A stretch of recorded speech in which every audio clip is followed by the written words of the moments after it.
J'étudie les anomalies magnétiques en domaine marin et plus précisément dans les transitions océan-continent qu'on va appeler les marges, afin de mieux comprendre les sources de ces anomalies et par là même d'un peu mieux comprendre les premiers stades de formation des océans. Les anomalies magnétiques en domaine marin ont quasiment toujours été interprétées comme des inversions du champ magnétique terrestre.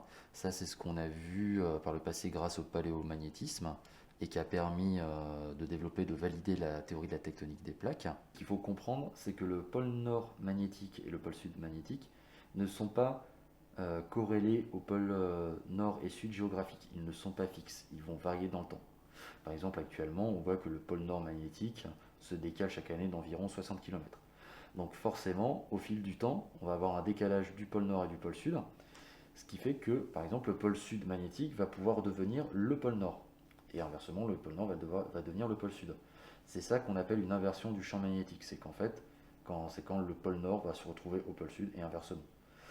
Et donc, ce qui va entraîner des variations de la direction de l'intensité du champ magnétique terrestre un peu partout sur la Terre, puisque ce champ magnétique, il est pas uniforme. Il va varier selon où on se situe sur le globe terrestre. Le problème, c'est que si on fait cette interprétation-là, on se rend compte que ça va mener à des reconstructions tectoniques qui vont donner des interprétations d'expansion océanique très très bizarres, avec soit des vitesses d'expansion océanique qui sont très très lentes, soit très très rapides et surtout qui vont varier très très vite dans le temps, ce qu'on n'observe absolument pas à l'actuel.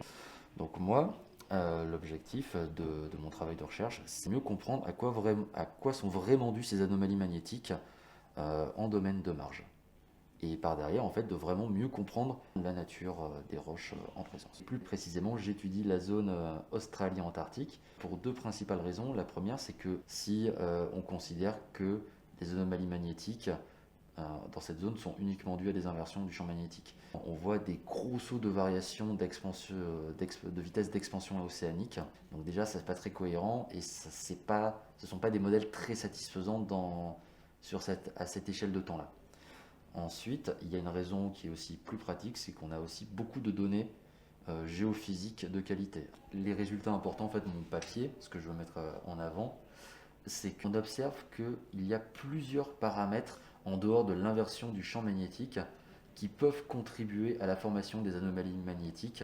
Ça va déjà être simplement la topographie des couches qui sont aimantées, que l'on va considérer comme aimantées, puisque dans le sous-sol, les interfaces entre les différentes couches géologiques ne sont pas seulement planes. On va avoir des plissements, on va avoir des failles qui vont faire remonter.